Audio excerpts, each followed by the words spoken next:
How did you find Bitcoin, and like why did it resonate? Well, actually, it's I don't ever hear really anyone saying this, but I hear people saying that people just make that shit up when they say what I'm going to say. First time I heard it, I was told it was like online stock. And I was going, oh, the hell with that. I don't want to get involved with that. And it's about 100 when I heard that. And then the next time Adam Curry was talking about it, and it was about 1,000 at that time. And so I kind of paid more attention to it, but someone had given him 30, as a tip, and he was talking more about how he had it, but didn't really go into the explanation. Then I was speaking at a conference in Dallas, and that's where I really got into it. I was walking, I just got through talking, I'm walking down the hallway, and a group of my friends are over there all talking, and I go to listen, and one of them, Tony's talking about Bitcoin to all of them. But he's explaining it as an internet protocol, the missing protocol, the only protocol that was left for money. And that really, I don't know why, but that really interested me, the protocol part of it. So they all just walked away, and I still don't think any of them are in Bitcoin. And I said, hey, could you tell me more about that? I missed the first half. So we sat on the couch, and it was about 1 o'clock. And I think at 6 o'clock, we were still sitting on the couch talking about it. And I got in my car, subscribed to him, found a podcast about it, listened on the way home. When I got home, I called him up, said, hey, are you going to be at that conference tomorrow? He said, sure. Drove back out. We talked about when his house, he was mining Zcash on GPU miners and converting that into Bitcoin at the time. And he showed me how it worked. And we talked about it till like 6 in the afternoon again. And so when I went home, I got on Coinbase and said, I'm buying Bitcoin, and started buying Bitcoin. Wow. So you got it pretty quick at that point. Yeah. Well, it's just explained to me. It's something that held my interest. I got it. Yeah. But I had 12 hours one day and 12 hours the next day. Most people don't sit there in 2 days, talk 24 hours about a subject. But they pick 3 hours here, an hour there, 3 hours there. But you made a choice to do that. You made a choice to go back. Yeah. Well, I found it intriguing. For sure. But then if you discover podcasts early and had e-commerce size, sounds like you've probably always been kind of interested in innovation. I was going to say, I've always kind of been, I feel like I was way behind on this, even though I was exposed to it, just because if I hadn't been exposed to it by the people who had, I might have got it sooner. But yeah, like when I'd started my e-commerce sites in 96, everybody said I was an idiot. No one's going to buy that stuff on the internet. And I said, well, I would buy it. So, and then the same thing when I would tell people about podcasting, because I was so excited about it, they go, why would I listen to that? I got a radio in my car.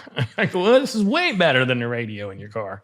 But some people don't see it until it's there.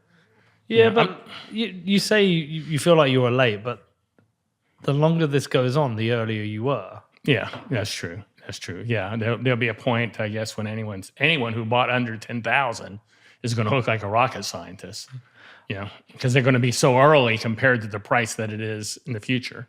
£80 was my first Bitcoin, and I don't own any of the Bitcoin from that era because I'm an idiot. I've never sold any of my Bitcoin. Ever. Actually, if I buy Bitcoin, if I have to pay for something in Bitcoin, I buy new Bitcoin to pay for it. I look at dipping into my stack as being a crack addict. That first time you go to a party or you get drunk, you're around it, I do a little bit of that.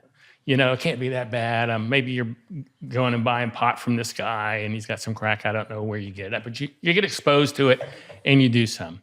Then that second time, it's a little bit easier to do some. By the third or fourth time, that's probably all you're doing. You know what I mean? So I feel like once I dip into my stack, the next time I want to do something, if I wanted to buy a car or something like that, I would dip into my stack again.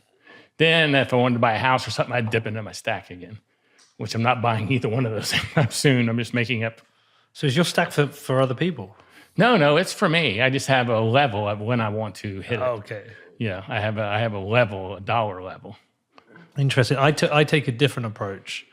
I will always spend Bitcoin if it enables me to do something I could never have financially afforded to do, and I think I'll get like a happiness benefit out, like a house. Yeah, it's either gifts for other people or a house for me, and that's the only times I've sold. I'm at a place in life due to my age and being successful my whole life, where I don't have anything to purchase anymore. Yeah. I mean, I don't even want to upgrade my house anymore.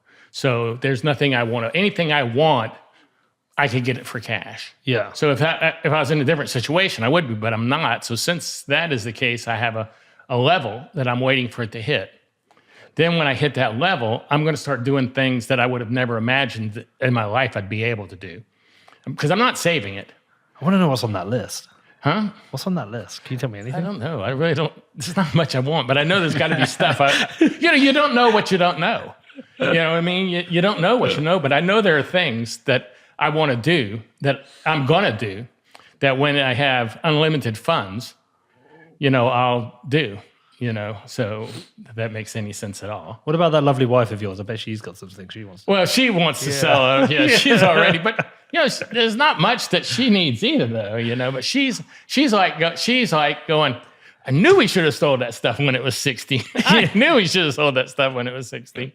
Yeah, I've heard that. The thing about Kathy is, she never watched Bitcoin ever.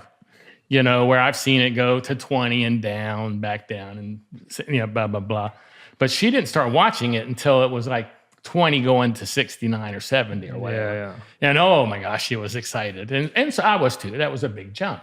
But she felt it more than I did when it came down because she'd never seen it drop. Right, okay. Yeah. So when it dropped down to 17, she's like, oh my gosh, I said, Kathy, we're still way the heck up. It doesn't matter. We're still way up and this will come back. You always say that. I hear that all the time. That's what you always say. Have you met Kathy? Yeah, I think I met her once in Miami. She's brilliant. I first met her that one night, actually. We had it Bitblock Boom. She gave me my wristband. Yeah, she's a hard worker. She is. She's a hard worker, and she's kept my ass straight for a long time.